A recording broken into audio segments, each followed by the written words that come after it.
So, this is my second video.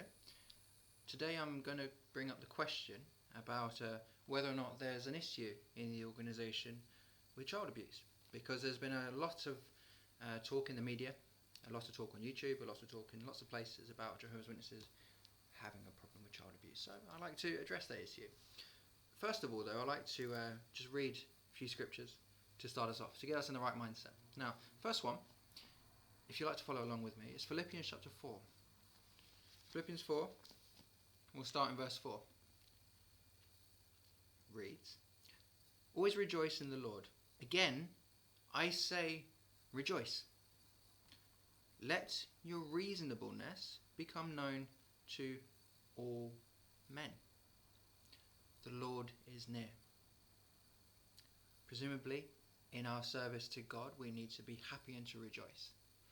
Along with that, we need to be reasonable, and this is particularly in the case of the elders.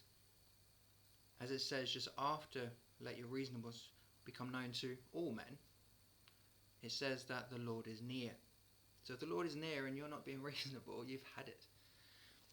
Another scripture, which I like to talk about as well, is in Ephesians. We all know this one, chapter 6.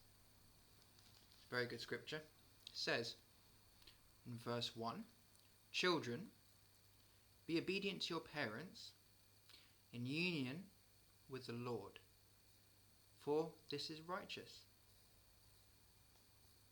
So, as children, as people living under our parents' household, we are told scripturally to obey them. But there's a clause in that. It says that we need to be obedient within the Lord, in union with the Lord, should I say. Along with that, we need to be reasonable, no? Okay, so found an article in the Telegraph which talks about the Australian Royal Commission. If you've not heard about that, that is a court of law which deals with child abuse, which is in Australia. Now, the title of this article is "Paedophiles Repeatedly Promoted to Positions of Authority in Jehovah's Witness Church, Royal Commission Told." Now, obviously, we want to find out for sure whether or not the organisation has done this. Of course it hasn't. Surely it is God's organisation. And we need to be reasonable, look at the evidence, and make it clear to all men. Along with that, the children need to be obedient to their parents within the guidelines that God gives us. So, here it goes. Officials in the Jehovah's Witness Church destroyed notes, including those involving allegations of sexually assaulting children, in case they fell into the wrong hands, like those of their wives. Now that's a quote from the article. Let me start with the article. Church elder, Max Hawley told the Child Sex Abuse Royal Commission today that it was protocol to destroy notes including those he had made during meetings between another elder, Bill Neal, and the teenage girl who accused him of abusing her. Mr. Hawley, a Jehovah's Witness all his life, said he had not considered it a crime for Neal, who's now dead, to have secretly watched the girl showering from the age of 15, to have tongue-kissed regularly when she stayed with his family. Mr. Hawley had organised the meetings in 1991 after he was told of the abuse which took place in Narrogin. I apologise if that pronunciation is wrong. In Western Australia, but never encouraged reporting it to the police or encouraging the girl to go to the police. It's terrible what the actual media say about our brothers and sisters. He was asked by Commissioner Justice Peter McLean why the notes were destroyed. And this is the elders' answer. Because, as God's representatives, the elders need to give a good, reasonable answer why on earth they would destroy notes incriminating a man of such a heinous crime. Mr. Hawley: "Well, we don't want our wives knowing our stuff. What sorts of things we are dealing with. We don't want other people in the congregation coming across that information." He denied that the elders wanted to keep such details secret. That sounds reasonable. Commission had been told that Jehovah's Witness is a tightly controlled, rule-bound organisation that seeks to keep its members in relative isolation from the rest of society, and women are expected to defer to the authority of their husbands, and children are taught to obey their parents. That's true, but children, as well as wives, presumably as well, should obey in union with the Lord. So there has to be some sort of level where the obedience cuts off. Surely that's when it crosses over sin, the line of sin. Earlier, the Royal Commission heard that the Jehovah's Witness Church repeatedly promoted paedophiles to positions of authority and never reported any case of child abuse to the police. Church elders could now face criminal charges for concealment of serious, indictable offences and failure to disclose sexual offences against minors. Counsel assisting the Commission, Angus Stewart, SC, said. The Church holds no insurance for child sex abuse, and its corporation, Watchtower Australia, in 2008, considered forming a separate legal entity to minimise liability, Mr. Stewart said. Mr. Stewart is just one of those who was part of the court questioning. He wouldn't say something unless it was true. It's the court of law. I know it's Satan's world, but they are still there to bring out the truth, particularly when it comes to the safety of our children. I continue. One church elder who had sexually abused all 4 of his daughters was disfellowshipped, not for his crimes, but for unrelated loose conduct and lying. The commission sitting in Sydney was told.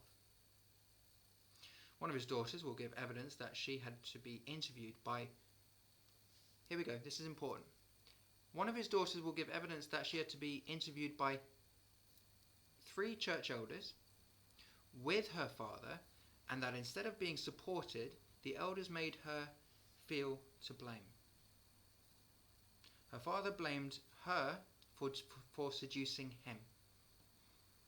In 2004, the father was convicted and jailed for unlawful and indecent assault and attempted rape. Why would he be convicted of something like that unless it happened? And what's more, how would it be the daughter's fault when a father is doing something that to anyone is horrendous, let alone his own daughter, who she should feel safe and secure? The one man in the world where she should be able to go to feel safe and to know that he's always got her back. The one man that she should be able to go to has done this to her. Why would she make that up? Mr. Stewart said that the church's own files reveal 1,006 allegations of child sex abuse, and made against church members since 1950, but the Jehovah's Witness dealt with them using biblical standards and not the police. Now, I'm an advocate of Bible standards, absolutely. But by Bible standards, there is sin, but there's also the sort of sin or crime that has to be dealt with by the authorities. We understand it today that God allowed those authorities to be in place in order to execute judgment, which, as we're not in the nation of Israel anymore, have to be taken. Let me remind you of the number of allegations of child sex abuse. 1,006. This is just Australia since 1950. These are just allegations. We know how difficult it must be when we are told to never bring reproach on Jehovah's name, to ever say anything that might desecrate that name. So for someone that has suffered child abuse, often they feel like they can't tell anyone. Not their parents. If they do tell their parents, the parents say, well, don't bring reproach on Jehovah's name, don't bring it to the elders. If they tell the elders say, don't bring reproach on Jehovah's name, can't tell the police. The police are the ones that are qualified and able to deal with this. Most elders don't have many qualifications, if any, in anything to do with counselling, much less anything else.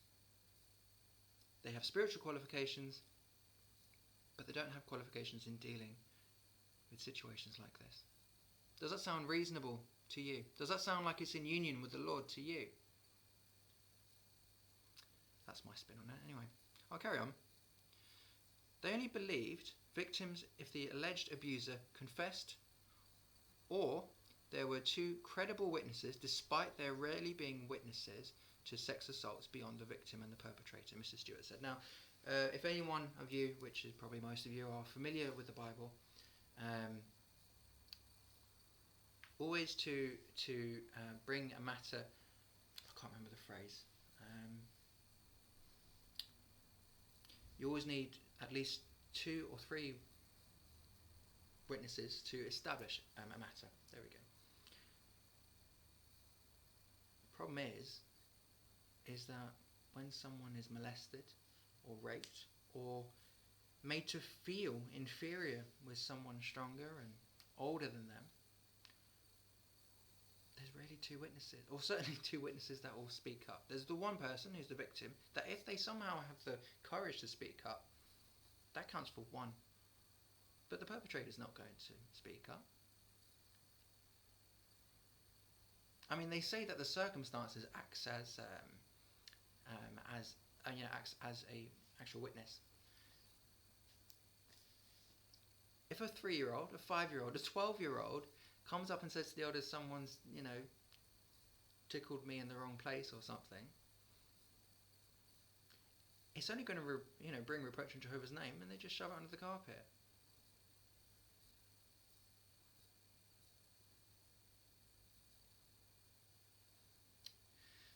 There will be evidence that the Jehovah's Witness Church believes that loving and protective parents are the best deterrents to child abuse, Mr. Stewart said.